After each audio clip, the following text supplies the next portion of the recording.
नमस्कार। मैं आपको बहुपद अध्याय के प्रश्नों को हल करना बताता हूँ।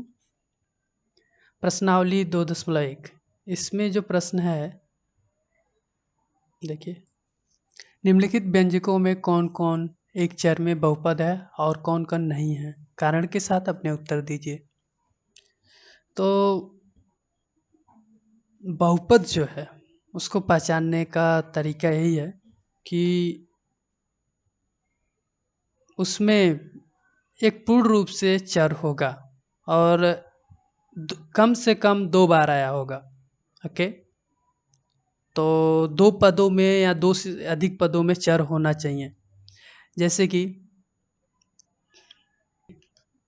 3x² plus 2y plus z।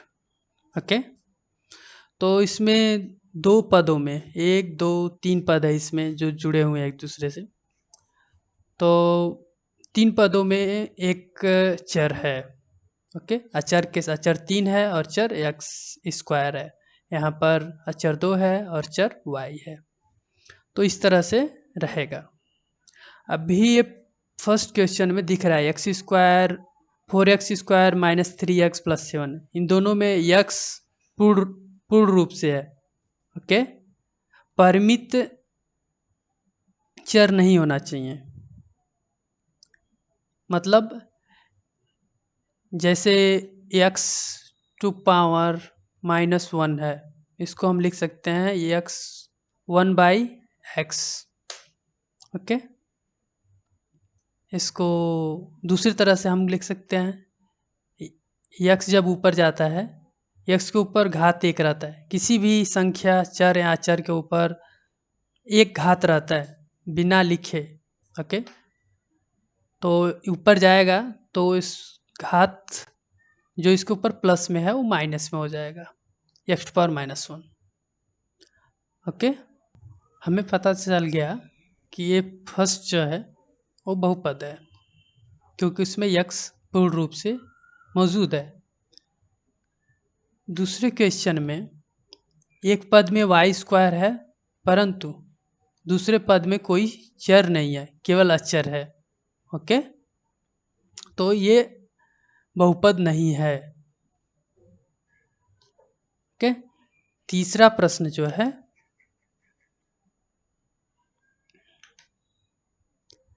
3 करड़ी में t प्लस t करड़ी में 2। अभी जो t है वो पूर्ण रूप से वहाँ पर मौजूद नहीं है। ओके, 3 के साथ पूर्ण रूप से मौजूद नहीं है। वो कैसे है? 3 इंटू टी टू पावर 1/2, इसे ऐसे लिख सकते हैं। और t जो है पूर्ण रूप से दूसरे पद में मौजूद है, परंतु प्रथम में नहीं है, इसलिए ये बहुपद नहीं है। ठीक है, दूसरा भी नहीं है बहुपद, दूसरा भी नहीं है, तीसरा भी नहीं है। चौथा प्रश्न, इसको हल करेंगे।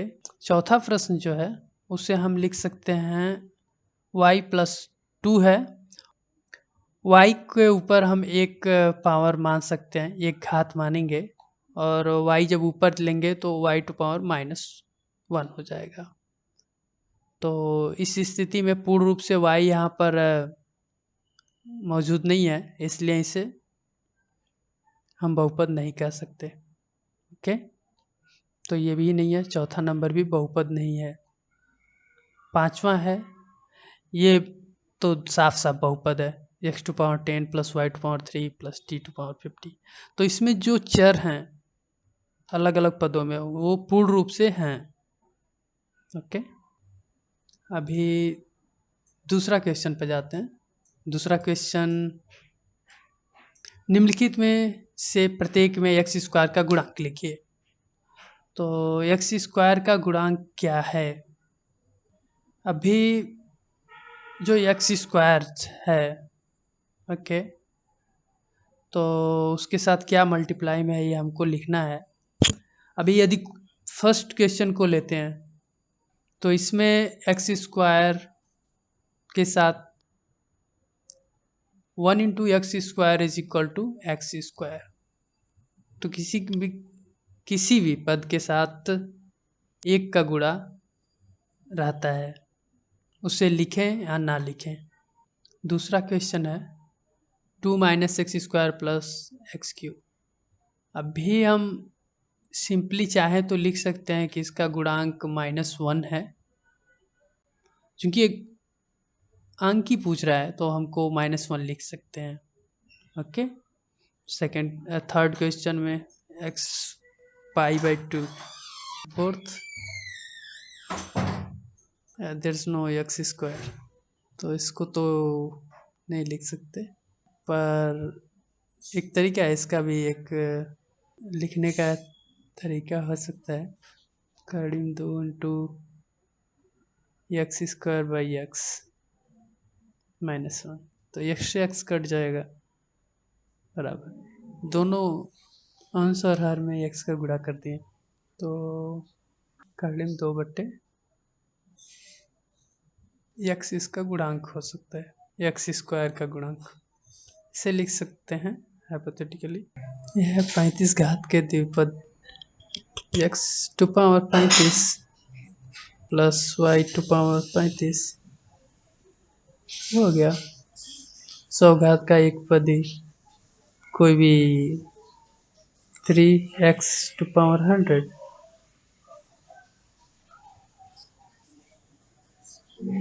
निम्नलिखित बहुपदों में से प्रत्येक बहुपद की घात लिखिए।